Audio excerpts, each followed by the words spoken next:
El empleo en Colombia se caracteriza primero por un alto nivel de desempleo.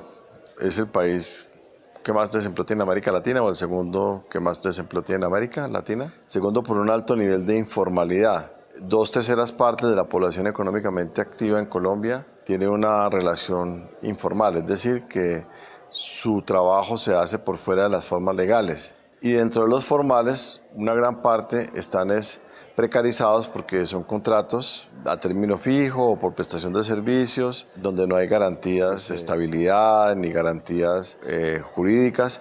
Entonces hay una gran precarización del trabajo en Colombia. Esa informalidad, que si yo lo mido por la población en edad de trabajar, es del 75%, es más alta incluso que países que tienen un ingreso similar a Colombia, o sea, un ingreso por persona similar a Colombia. Es una informalidad tipo Honduras o países de un nivel de ingreso inferior, y eso lo que está demostrando es que las condiciones de trabajo en Colombia son muy malas, y es peor esa situación para los jóvenes y sobre todo para las mujeres, porque en los jóvenes el desempleo es más alto, la informalidad es más alta y todavía es más alto entre las mujeres jóvenes. Eso significa que la esperanza de los jóvenes hoy en día pues no es muy clara, porque no van a tener pensión, no van a tener seguridad económica, no pueden tener un futuro predecible, porque por ejemplo no pueden tomar una deuda a largo plazo para comprar una vivienda, porque pues una vivienda es una deuda de 15 años, pero con esas condiciones de trabajo completamente inestables, pues nadie puede asumir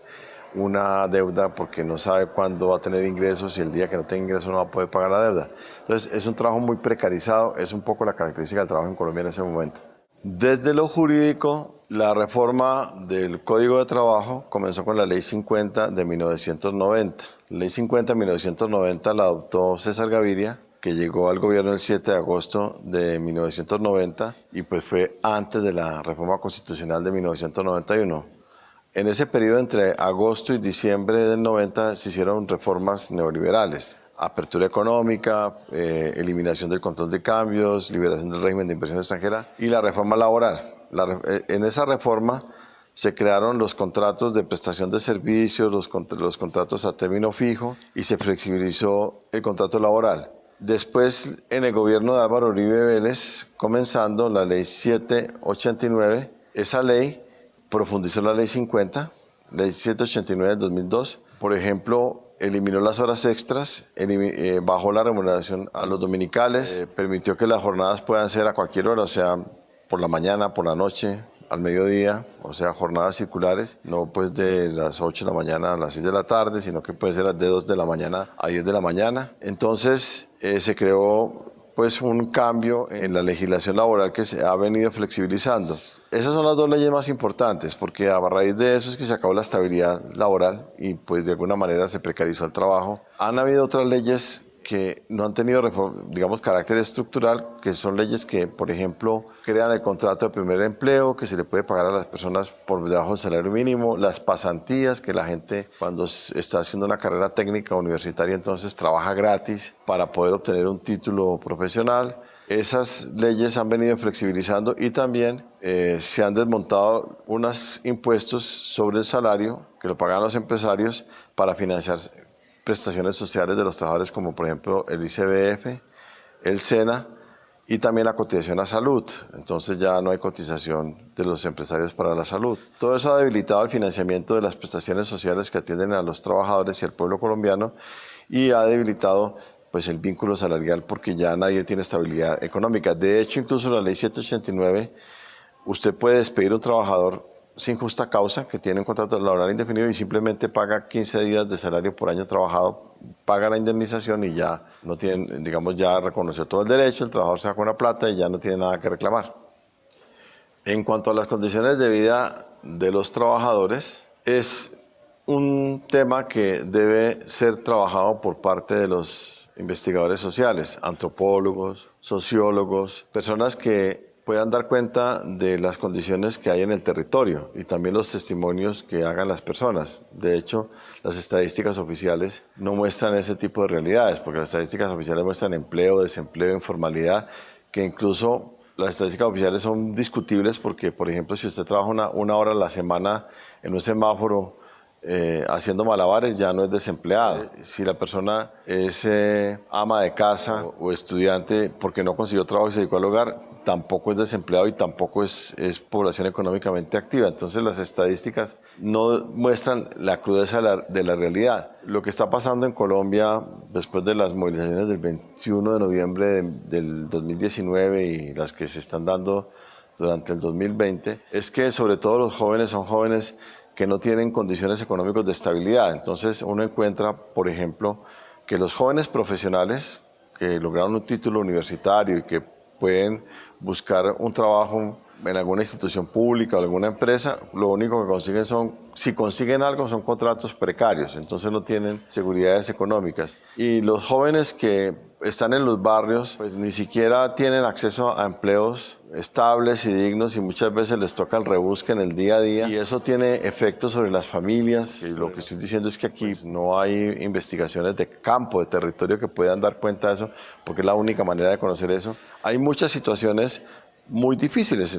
La población que llega a las ciudades desplazada, que entra en inquilinatos y va a barrios a tratar de ir a comprar un lote, muchas veces sin que sea muy legal su tenencia, o a invadir un lote pero bien alejado, donde las dificultades de transporte son muy complicadas. Todo eso son fenómenos que hay que estudiarlos y un poco promover como un acercamiento entre los sectores populares y la academia para que se pueda ir al territorio, se establezcan diálogos y se pueda dar testimonio de esas realidades. Ese es parte del problema, de que no hay un testimonio que permita decir aquí está pasando esto.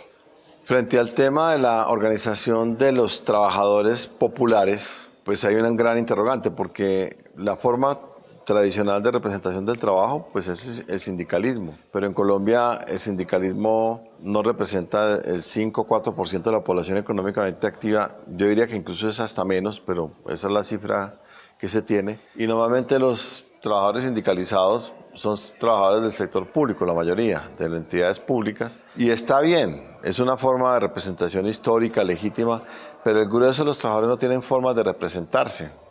O sea, cómo se organizan, cómo se movilizan, cómo canalizan sus reivindicaciones. Ese es un problema que hay que abordar, porque prácticamente el sujeto social que va a transformar esta sociedad está en ese trabajador precarizado que está en informalidad. Hay trabajadores populares que son los que están en el rebusque, o sea, en la venta callejera, en las reparaciones, en el transporte informal, arreglos en la mecánica automotriz, en restaurantes, en tiendas, esos trabajos que son del día a día, del rebusque. Y también hay trabajadores profesionales que tampoco logran una estabilidad económica, pero tampoco logran una forma de representarse políticamente. Por ejemplo, en las entidades estatales, la mayoría de las personas que trabajan son personas por prestación de servicios. Entonces, el trabajador de planta tiene un sindicato, pero el de la prestación de servicios, pues no puede hacer huelga porque se le acaba el contrato a los 3 meses y no se lo renuevan. Tiene que estar cada X tiempo renovando el contrato. Profesores universitarios, funcionarios trabajadores de la administración pública, en las mismas empresas existen este tipo de trabajadores. Estos son los trabajadores profesionales que logran algún trabajo, y los sectores populares. La representación del mundo del trabajo está en el sindicalismo, pero el mundo del trabajo está por fuera del sindicalismo. Esa es una reflexión que hay que hacer ahora que está el comité de paro, pues eso debe generar una tensión interna. Yo no sé exactamente lo que pasa adentro, pero claramente hay muchos sectores que no están representados por las centrales sindicales, aunque no estoy diciendo que las centrales sindicales no tengan la capacidad de representación y que no representen, porque históricamente son muy importantes, pero hay actores nuevos que necesitan formas de representación distintas y hay que como sociedad discutir eso.